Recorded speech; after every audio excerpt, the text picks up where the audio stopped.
नमस्कार दोस्तों, मैं त्रिलोक कौरव। ये होने वाली है मेरी पहली वीडियो और इस वीडियो में आपको शहीद भगत सिंह की पूरी जानकारी और उनकी कुछ असली फ़ोटो बताने वाला हूं। तो आइए वीडियो को शुरू करते हैं।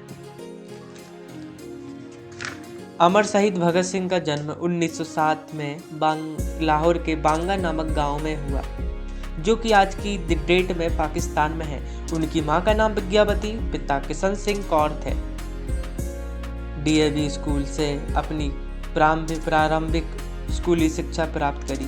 पढ़ने में इतने तेज थे कि बचपन में ही उन्होंने 50 किताबें पढ़ डाली। पॉलिटिकल, सोशल, इकोनॉमिक रिफॉर्म की किताब भी पढ़ डाली। सिलेक्टिव लिसनर नहीं थे, हर जगह खड़े नहीं होते थे और ना ही हर जगह बैठते थे। जिधर आज़ादी आज़ादी और आज़ादी थी सुनाई देती थी, यही भावनाएं बचपन में ही दिमाग में घुस गई। 1919 13 अप्रैल को जलियांवाला बाग कांड हुआ। इतनी कम उम्र में 13 से 14 साल की उम्र में वे पैदल 40 किलोमीटर दूर जलियांवाला बाग पहुंच गए। वो आवाज़ें गूंज रही थी, इतनी सारी लाश थी, कितने लोग मर चुके थे, कितने लोग तो जान बचाने के लिए कुएं में पहुंच गए, कुएं में कूद गए और जनरल डायर ने सबको गोलियां मारने का आदेश दे दिया। मारे गए, बहुत सारे लोग घायल हुए। अभी भी उस कुएं का पानी निकालो तो उस कुएं में से लाल पानी निकलता है। वे खून से सनी मिट्टी को बोतल में भर के ले आए और घर में आके सुन सपाट बैठ गए। इतना छोटा लड़का और इसके दिमाग में तो इतनी सारी बातें घुस चुकी हैं आज़ादी के लिए। उनकी बहन ने पूछा कि क्या हुआ, इतनी लेट में इतनी देर से क्यों लौटा? तो शहीद भगत सिंह बोले, ये उन शहीदों का खून है जिनका बदला मैं लूँगा और अंग्रेज़ों को मार भगाऊंगा। उनके पिताजी जब खेती किया करते थे तो भगत सिंह ने पूछा कि आप आम की गुठली को क्यों बोते हो? तो पिताजी बोले उनके कि एक आम की गुठली कई आम हमको देती है। तो भगत सिंह ने बोला कि मैं भी बंदूकें बोऊंगा और उन बंदूकों में से बहुत सारी बंदूकें निकलेगी और अंग्रेज़ों को भगाऊंगा। इतना छोटा बच्चा बोल रहा है कि मुझे बंदूक चाहिए जिससे कि मैं अंग्रेज़ों को भगा दूं। गांधी जी को देश से बहुत ताकत और बहुत सहयोग मिल रहा था। गांधी जी उस समय पावरफुल आवाज़ बन चुके थे, जिन्होंने देश की जनता के लिए आवाज़ को उठाया। वो कहते थे कि मैं बिना अहिंसा के बिना अंग्रेज़ों को भगा दूंगा। गांधी जी ने शुरू किया असहयोग आंदोलन। ये नॉन कॉपरेशन मूवमेंट तो आपने पढ़ा ही होगा। इसका मकसद था अंग्रेज़ों के द्वारा बनाया गया प्रोडक्ट को हम यूज़ नहीं करेंगे, अंग्रेज़ पागल होकर खुद ब खुद लौट जाएंगे। मैं इस काम को शांति से कर रहा हूँ, ऐसा गांधी जी ने कहा। उस समय बड़े प्रभावी थे भगत सिंह, उस समय वे भी ज्वाइन कर गए। उस समय चोराचारी नाम गांव था, जो कि बिहार के नज़दीक आज भी है। 1922 में भगत सिंह 14 साल की उम्र थी। 1922 में इन्होंने एक बार पुलिस थाने के सामने 4000 लोगों के साथ मिलकर शोर मचाया। उधर अंग्रेजी शराब बिक रही थी और अंग्रेजी कपड़े बिक रहे थे। उधर इन्होंने शोर मचाया और बोले, अंग्रेजों वापस जाओ और शराब कपड़े सब बिक्री बंद करो। उनमें से एक पुलिस वाला बाहर आ गए और हवाई फायरिंग शुरू कर दी। बोले, बंद करो, इस आंदोलन को बंद करो। अंग्रेजों ने 2-4 लोगों को मार दिया। इतने में जनता बौखला गई, भीड़ आग बबूला हो गई। इतने में 3-4 और लोगों को मार दिया, गोली भी ख़त्म हो गई थी। फिर भीड़ आ गई और सभी पुलिस वालों को मारना शुरू किया। मारते मारते इनको थाने के अंदर ले गए और थाने को आग लगा दी, जिसमें कि 17 पुलिसकर्मी की मौत हो गई। इससे गांधी जी को बहुत बड़ा आघात पहुंचा। गांधी जी ने नॉन कोऑपरेशन मूवमेंट को वापस ले लिया। इतने में लोग परेशान हो गए। इतने में भगत सिंह और उनकी धारा के लोग बोले कि अगर यह असहयोग आंदोलन चलता तो भारत को आज़ादी बहुत जल्द मिल जाती। और उस समय 2 दल का जन्म हुआ, 2 दल बन गए। एक नरम दल जो कि गांधी जी का था, गरम दल जो कि भगत सिंह का था। और अगर Gandhi ji non cooperation movement नहीं लिया होता तो आज़ादी जल्दी मिल जाती। और जो भगत सिंह थे वो उस समय पे नाचा करते थे, आज़ादी आज़ादी कहते थे कि आज़ादी मिलेगी, जल्दी मिलेगी। भगत सिंह ने कहा अब लड़ना पड़ेगा। भगत सिंह ने कॉलेज ज्वाइन किया और उस समय भगत सिंह ने 400 किताबें पढ़ डाली, क्योंकि जब खाली होते थे तब किताब पढ़ते थे। इसलिए तो भगत सिंह ने 23 साल में वो सब कर दिया जिसकी वजह से आज 90 साल बाद भी हम उनकी याद कर रहे हैं। 1924 में लगभग 17 साल के थे। माँ ने शादी के लिए तैयारी कर ली थी। बोली, ओए बेटे शादी कर ले, कुड़ी कितनी सोहनी है, रोटी बनाएगी खवाएगी, ओए शादी कर ले, तेरा ध्यान रखेगी। माँ बोलती रहती थी, और ये क्या बोले, दुल्हन मेरी दुल्हन नहीं होगी, आज़ादी ही मेरी दुल्हन होगी। आधी रात में चिट्ठी लिखकर भाग गए। माँ रोती रह गई। मैं अकेली पड़ गई। क्यों ऐसा होता है जब भगत सिंह की बात हो तो हमारे पड़ोसी कहते हैं हमारे पड़ोसी के घर पैदा हो। पंडित आज़ाद, चंद्रशेखर आज़ाद की पार्टी में ज्वाइन कर लिया। अब एकाकी की भावना जानते थे। बचपन में वे कुश्ती लड़ते थे, जोश में रहते थे। एकाकी की भावना को रखते हुए उन्होंने 1925 में 18 साल के हुए थे और उन्होंने काकोड़ी कांड की तैयारी कर ली। इनको पैसे की ज़रूरत थी। उन्होंने सरकारी खजाने को लूट लिया और वे पकड़े। असवाह खान और राम प्रसाद बिस्मिल को फांसी हुई। ये लोग टूटने के लिए, भगत सिंह ने कहा, ये लोग टूटने के लिए नहीं बने थे, ये तोड़ने के लिए ही बने थे। उनको यह बात याद आ गई और कहा, सर कटा लूंगा अपना, यह मेरी तमन्ना है और तेरी बाजुओं में दम कितना है। मेरी तमन्ना बड़ी है गला काटने की, यह तेरी बाजू में ताकत कितनी है। उनको यह बात याद आ गई बिस्मिल की, सरफरोजी की तमन्ना अब हमारे दिल में है, देखना है जोर कितना बाजुओं में है, कातिल की बाजुओं में है। सरफरोजी की तमन्ना मतलब अपना गला काटने का तमन्ना वही है, या फिर तेरी बाजुओं में दम कितना है कातिल। यह लेख भी लिखा करते थे अंग्रेजी हुकूमत के खिलाफ। ये पर्चे बांटने गए दशहरा ग्राउंड में, वहाँ ये पकड़े गए। इनको तो अपनी टीम बनानी थी पर्चे बांटकर, लेकिन उन्होंने बॉम्ब फेंका और भाग गए। ये फिर से पकड़े गए और फिर इस बार कोर्ट भी जानती थी और पुलिस भी जानती थी कि भगत सिंह पकड़े गए, अब इनको जाने नहीं देना है।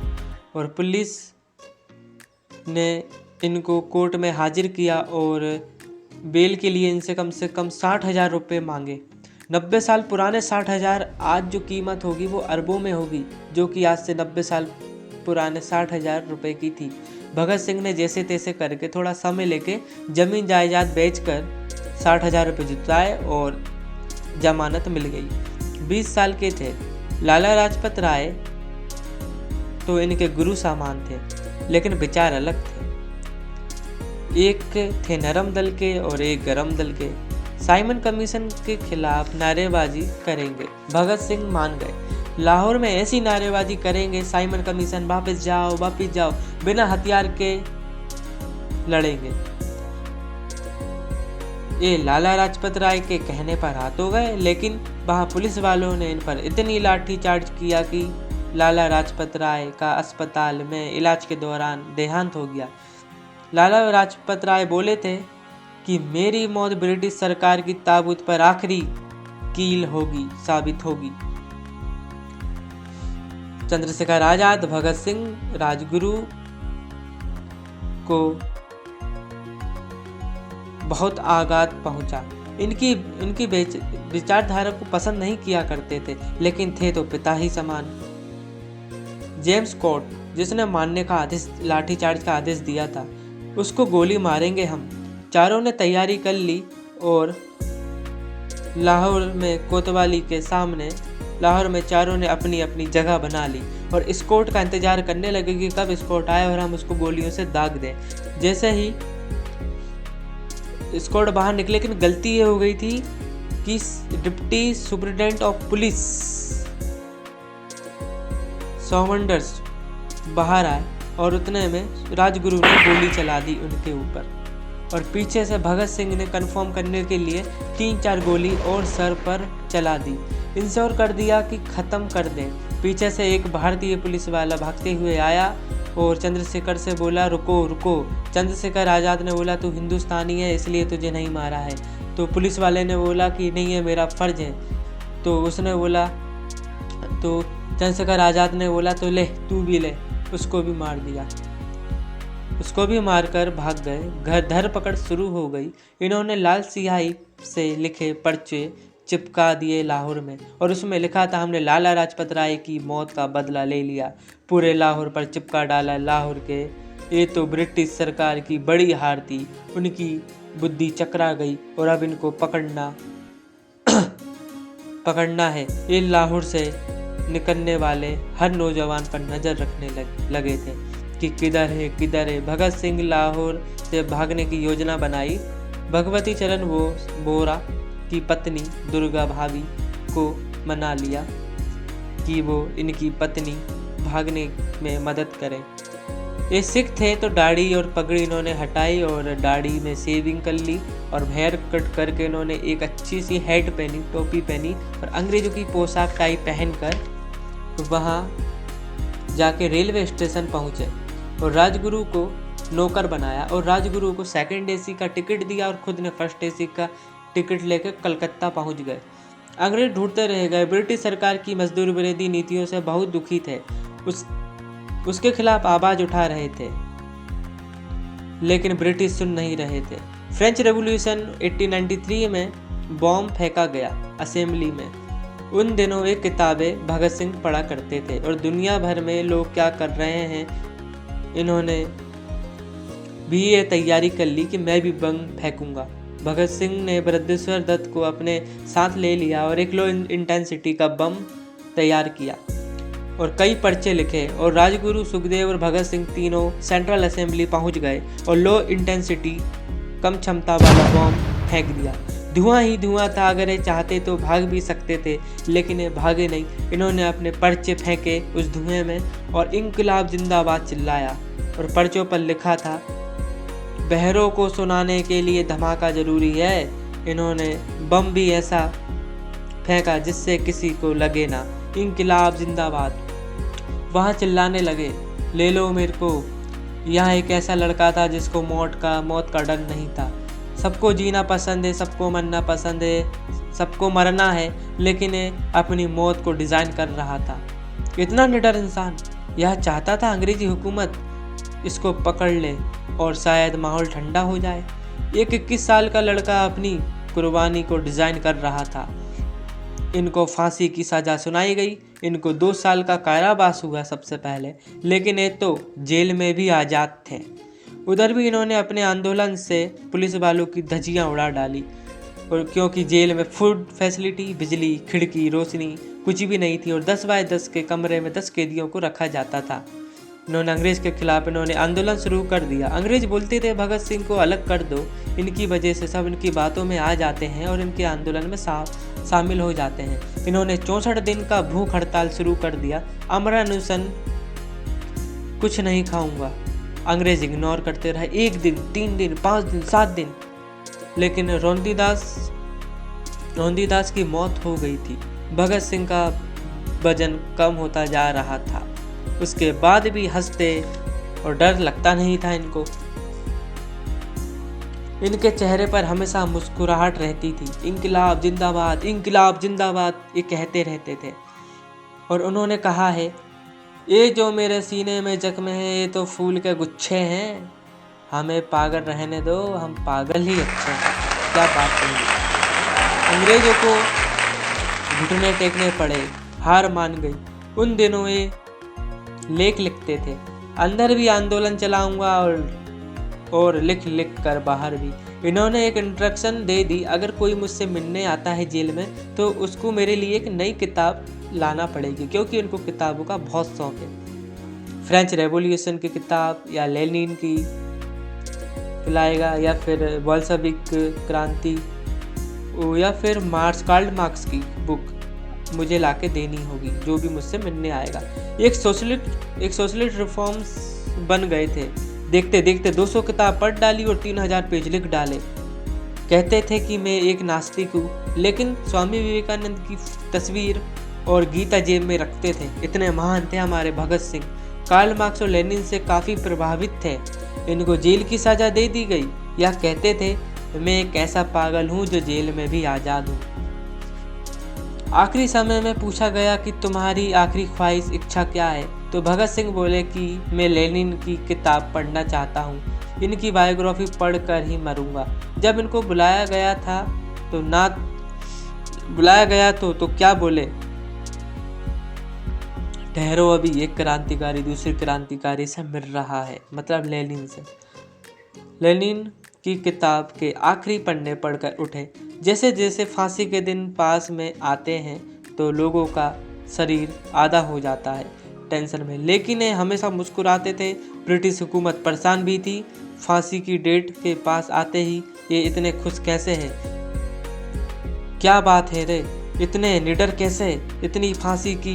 जितने में फांसी की डेट पूरे देश भर में फैल गई। अंग्रेज परेशान थे कि ऐसा ना हो जाए 24 मार्च फांसी तो कोई दंगा प्रसाद ना हो जाए, कहीं आग न लगा दी जाए। पुलिस डरी सहमी थी। लेकिन पहली बार ऐसा हुआ जो फांसी का समय जो सुबह का होता है, एक दिन पहले बुला लिया गया। तुम्हें फांसी दी जाएगी? इन्होंने कहा। हाँ, हमारा मुंह और हाथ को मत बांधना। तो उन्होंने बोला, ऐसा तो नहीं हो सकता, उन्होंने बोला, ठीक है, हाथ नहीं बांधेंगे, लेकिन सर पर कपड़ा तो बांधना पड़ेगा। ये मुस्कुराते हुए, इंकलाब जिंदाबाद, इंकलाब जिंदाबाद। आखिरी में पूछा गया कि आखिरी में भगवान को याद करो। भगत सिंह ने बोला, बहुत प्यारी चीज बोली, जब मैंने जीवन भर भगवान को नहीं माना पूजा, तो आखिरी समय में याद करूंगा तो भगवान भी बोलेगा कि कितना डरपोक है रे तू, मौत के समय मुझे याद कर रहा है। फिर उन्होंने फांसी के फंदे को चूमा और लटक गए। मुझे गर्व है कि मेरे देश में भगत सिंह जैसा वीर सपूत हुआ, लेकिन मुझे दुख इस बात का है कि आज भी कई विदेशी मूर्ख इतिहासकार इनको आतंकवादी कहते हैं। इनको शहीद का दर्जा नहीं मिला। भारत में तो इनको शहीद का दर्जा है, लेकिन विदेश लोग इन्हें आतंकवादी बनाते हैं। और मैं एक चीज़ और कहना चाहता हूँ, अगर सहमत हो तो सब्सक्राइब कर देना और लाइक भी कर देना। जब गांधी जी को राष्ट्रपिता होने का दर्जा मिला है, तो भगत सिंह को राष्ट्रपुत्र होने का दर्जा क्यों नहीं मिल सकता? अगर सहमत है तो कमेंट करें और मुझे बताएं। इनके सब को जला दिया गया और पुलिस ने थाने के पीछे वाली दीवार तोड़कर इनके सब को जलाकर सतलुज नदी के वहाँ पे इनका दफन दे दिया। और उस दफन अध जला सब की जो राख थी, उसको लोगों ने ताबीज बनाकर पहना। ऐसे थे हमारे वीर सपूत भगत सिंह। मैं त्रिलोक कौरव, मेरी लास्ट वीडियो थी। अगर कोई भी गलती हो तो माफ़ करें, आपको समझने में बहुत प्रॉब्लम आई होगी। जय हिंद, जय भारत, इंकलाब जिंदाबाद।